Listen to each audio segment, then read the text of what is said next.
سلام به فوتبال دوستان عزیز. علیرضا هستم و قرار امروز در مورد اخبار فوتبال آسیا و اروپا با هم دیگه صحبت کنیم. پس لطفاً تا آخر این ویدیو همراه ما باشید. قبل از هر چیزی لطفاً دکمه سابسکرایب و زنگوله کنارشو بزنید تا از جدیدترین اخبار فوتبالی با خبر بشید. در روز دوم جام ملت‌های آسیا 3 بازی از گروه A و B برگزار شد. در گروه A چین در ورزشگاه خلیفه دوحه مقابل تاجیکستان قرار گرفت.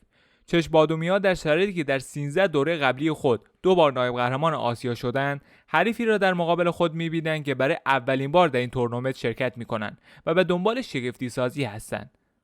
شاگردان الکساندر یانکوویچ در حال حاضر تیم 11 آسیا و 79 جهان هستند، در حالی که تاجیک‌ها با در اختیار داشتن رتبه 106 دنیا روی پله 19 آسیا ایستادند. دیدار تیم‌های چین و تاجیکستان در جام ملت‌های آسیا با تساوی بدون گل تمام شد. در دومین دیدار گروه بی جام ملت‌های آسیا از ساعت 18 دیروز، تیم‌های چین و تاجیکستان در ورزشگاه عبدالله بن خلیفه به مصاف هم رفتند که این بازی در نهایت با تساوی بدون گل به اتمام رسید. چینی‌ها در شرایطی به این تساوی رضایت دادند که حریف برای اولین بار در جام ملت‌ها شرکت می‌کند. با این نتیجه دو تیم یک امتیازی شدند و پس از استرالیا 3 امتیازی و هندوستان بدون امتیاز قرار گرفتند. در این دیدار چین در دقیقه 81 گلزنی کرد که پس از بررسی صحنه‌ها از طریق VAR این گل مردود اعلام شد. این گل و این تصمیم داور خیلی بس‌برانگیز بود. در نخستین بازی گروه B از ساعت 14 دیروز، استرالیا که با هدف رسیدن به دومین قهرمانیش در جام ملت‌ها وارد قطر شده است، مقابل هندوستان قرار گرفت. کانگوروها که پس از قهرمانی در سال 2015 در دوره قبلی به جمع 4 تیم برتر هم نرسیدند، کار خود را مقابل حریفی آغاز کردند که بجز نایب قهرمانی سال 1964 در 3 دوره بعدی حضورش در جام ملت‌ها موفق به صعود از مرحله گروهی هم نشدند. شاگردان گراهام آرنولد در حال حاضر به عنوان تیم 4م رنکینگ قاره رتبه 25 دنیا را هم در اختیار دارند، در شرایطی که تیم هند 18 آسیا و 102 جهان است. تیم ملی فوتبال استرالیا در حالی با 2 گل از صد هند عبور کرد که نیمه اول را با تساوی بدون گل پشت سر گذاشته بود. در نیمه نخست استرالیا خیلی پرقدرت نشان نداد و نتوانست گلی را وارد دروازه حریف کند. اما در نیمه دوم شرایط متفاوت بود و ورق به سود زردپوشان برگشت. جکسون اروین در دقیقه 50 روی اشتباه دروازه‌بان هند گل اول را وارد دروازه رقیب کرد. در ادامه تلاش‌های استرالیا برای به ثمر رساندن گل‌های بیشتر به بار نشست و جردن باز در دقیقه 73 گل دوم کانگوروها را به ثمر رساند. بازیکن جوان استرالیا تنها 1 دقیقه پس از ورود به زمین در اولین لمس توپش گلزنی کرد.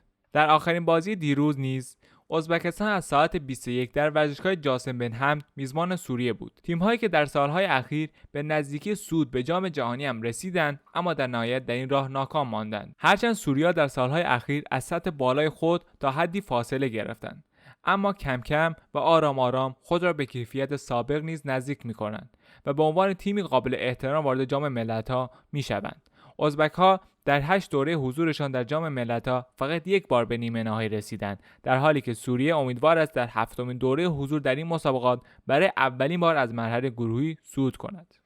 تیم ملی ازبکستان در اولین دیدار در جام ملت‌های آسیا مقابل سوریه به تساوی رسید. موقعیت‌های چندانی روی دروازه دو تیم ایجاد نشد و دو تیم امتیازها را با هم تقسیم کردند. امیر قلعه‌نویی سرمربی تیم ملی ایران در کنفرانس قبل از بازی گفت که از برگزاری بازی‌ها در قطر خوشحال هستم.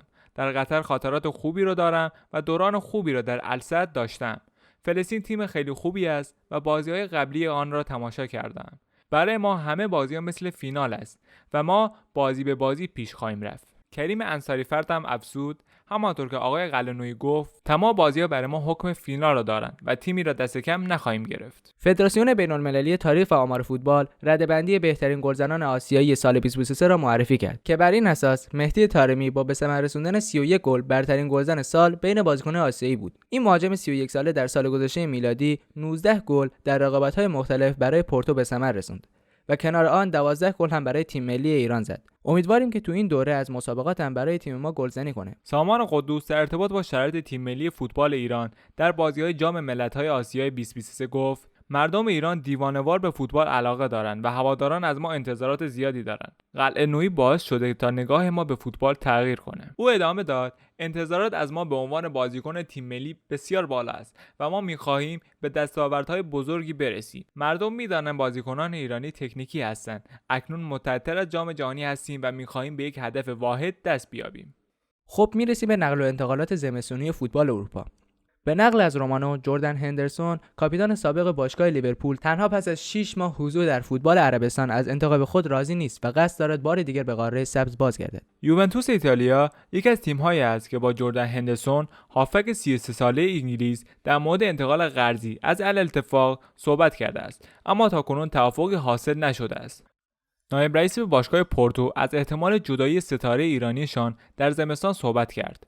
در همین رابطه ویکتور بایابا، نایب رئیس باشگاه پورتو، درباره تمدید نکردن قرارداد مهدی طارمی گفت: مهدی یک بازیکن حرفه‌ای بسیار باهوش و با کیفیت عالی است. گاهی اوقات مطبوعات با او بد رفتار می‌کنند، اما او دی ان ای مورد نیاز ما برای یک بازیکن خوب را دارد. خب حالا میرسیم به خبرهای فوتبالی اروپا. کارلو آنچلوتی، مربی ایتالیایی رئال مادرید، در کنار ژاوی هرناندز، سرمربی بارسلونا و کاپ قهرمانی سوپرجام اسپانیا، عکس یادگاری گرفتند. رئال مادرید و بارسلونا یک شنبه شب برای فینال سوپرجام اسپانیا به مصاف هم میروند. رئالیا در یک بازی زیبا و پرگل در مقابل اتلتیکو مادرید با نتیجه 5-3 پیروز شدند و به فینال راه پیدا کردند، در حالی که بارسلونا جدال راحت‌تری در مقابل اوساسونا داشت و با نتیجه 2-0 به پیروزی دست پیدا کرد. در ادامه این هفته از رقابت‌های لیگ برتر انگلیس، منچستر سیتی و نیوکاسل به مصاف هم رفتند و در نهایت در این بازی منچستر سیتی موفق شد با نتیجه 3-2 به پیروزی برسد و هر 3 امتیاز این بازی را به دست بیاورد. سیتیزن ها برای به پیروزی رسیدن در این بازی در دقایق پایانی کامبک زدند و توانستند از شکست فرار کنند و برنده بازی شوند. در این بازی برناردو سیلوا در دقیقه 26 موفق شد که گل اول منچستر سیتی را به ثمر برساند. پس از این گل نیوکاسل موفق شد 2 گل به ثمر برساند. گل‌های نیوکاسل را الکساندر و آنتونی به ثمر رساندند. پپ گواردیولا در دقیقه 69 تصمیم گرفت که کوین دیبروینه را به جای برناردو سیلوا وارد زمین کند. دیبروینه در دقیقه 74 روی پاس رودری برای منچستر گلزنی کرد. از سوی دیگر این ستاره بلژیکی در دقیقه 91 بازی به اسکاربا پاس گل داد و منچستر سیتی موفق شد با گل این بازیکن در دقیقه آخر بازی 3-2 برنده بازی شود.